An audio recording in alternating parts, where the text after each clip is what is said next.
Well, Capco stands for Cambridge Alternative Power Company, which was kind of a great name in 1978. And it was started as a retail alternative energy company by three guys, and I was the first.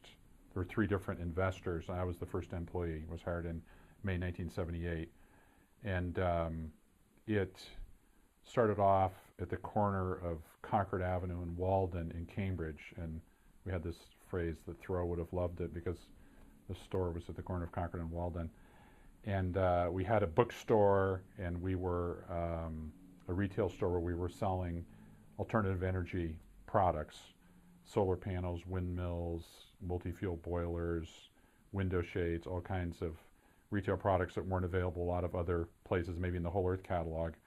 But there wasn't anybody that was really doing what we were doing at the time. We had the good fortune of getting a lot of media attention, and in 1979 there was the second oil embargo, and timing is everything. So when people were standing in line to buy gasoline, they were also realizing that they might not have fuel oil to heat their homes. It was mostly the sort of the western suburbs of Boston. Wood stoves were popular, have been popular, since the first oil embargo of '72, and I think that combination of the media hype and the true issue of scarcity motivated the retail consumer to throw money at what they thought would give them an alternate heating system. There was a 40% federal credit with a $10,000 limit, 35% state credit. So a $10,000 system in 1985 would be like a $20,000 system today, and there was a 61%, 62% tax credit. So you imagine today if we were selling a $20,000 solar system with a $14,000 tax credit. I mean, people are excited about a 30% geothermal credit. We can imagine we would be selling a lot of solar if we had a $14,000 tax credit today. So all of a sudden, we found ourselves, Capco Energy Supply, in being a leader in distributing tractor trailer loads of solar collectors and pumping modules and tanks. Anyway, so we started this retail store, and we were on Evening Magazine. We were in the Talk of the Town of the New Yorker. We were the media darlings, because obviously for them, having this bricks and mortar place they could go and touch and feel and experience alternative energy. And we had a windmill installed, a little Winco windmill that didn't do much, but it was it was very symbolic. When the solar tax credits expired in '85, I think the business opportunity came and went so quickly that there wasn't a lot of insight into how people got in the business, and the vulnerability about how, when the tax credits ended, that the business was going to evaporate. So we went from selling $2 million of wholesale of solar panels to zero, and had to come up with a new business strategy.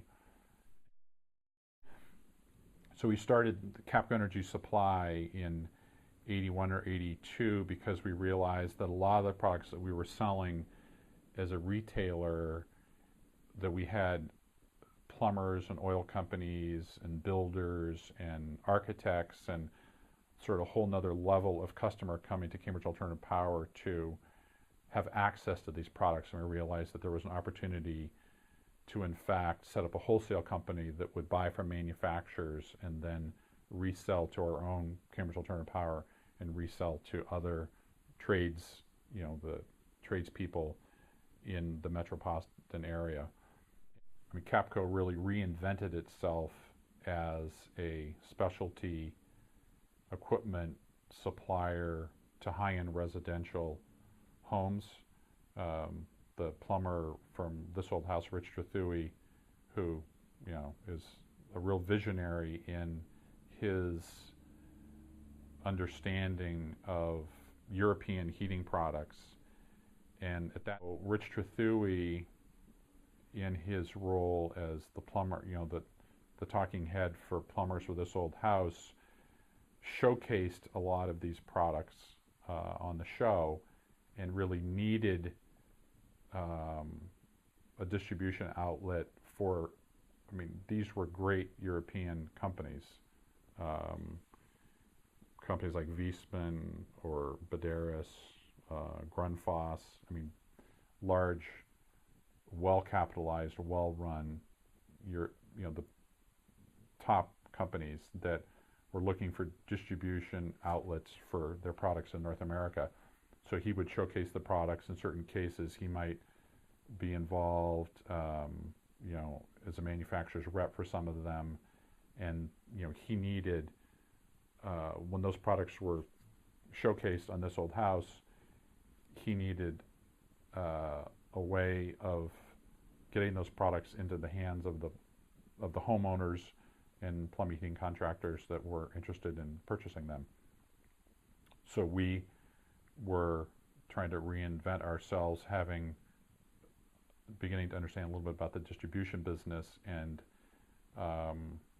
were able to, it was a good fit of us being committed to buying from manufacturers and reselling to mechanical contractors, and Rich Trethewey needing a place, so that was a good, a very good relationship that continues to this day. For me personally, it was getting an MBA with with the Bank of New England's money, and then having the opportunity to really face your own failures and kind of get back to where we started, and that not everybody has the opportunity to do that, because in a lot of situations would have pulled the plug and the company would have gone under, and you wouldn't have had the opportunity to earn all that money back. I think that we got very confused early on about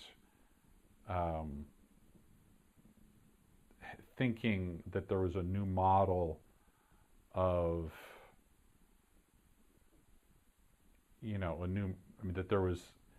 that we had invented, the drug, a drug that would cure cancer or something, meaning, our sense of grandiosity was just so outsized, when in fact we were kind of a boutique retail store trying to be a heating contractor, and that was about it. That when you really slice and dice, what was the business model? What were we trying to do? We had, visions about franchising what we were doing, and anyway, I think all of the media attention and a lot of our own egos interfered with our good business. Thinking that we were being successful because we had something that was really innovative, and we were really successful just because we were in the right place at the right time, and really didn't know that much about what we were doing, and didn't even know if we were really making money.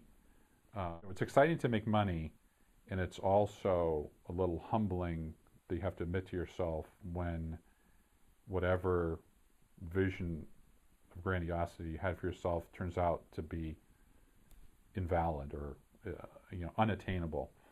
And he said, if you're a small business and you're not profitable, then you're not viable, and that if you guys have to cut your overhead back to one phone and one light bulb and one office, you got to get profitable, and you can't run at a deficit.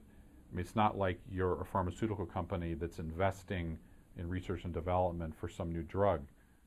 Let's face it here, you're just a wholesaler. So you've got to cut overhead, and you have to cut overhead today, immediately.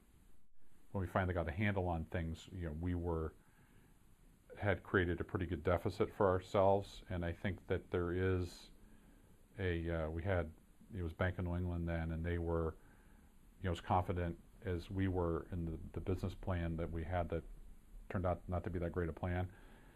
And I think that, if you have debt or equity financing, and sometimes it can be a curse because that money, the feedback loop of doing something wrong is shadowed by the access to capital, and therefore, being honest with yourself about if you're making money or not making money comes a little too late. I think a lot of people, especially with some of these new startup renewable companies,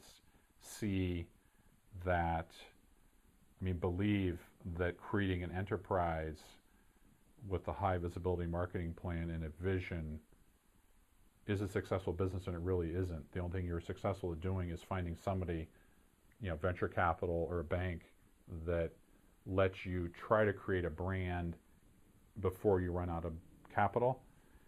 And there's very few instances when I think that that's a rational approach. You have some startup expenses, but pretty quickly you want to be able to match your overhead to whatever business revenue you have, within 12, 18 months. And if that's not there, then you have to make a change.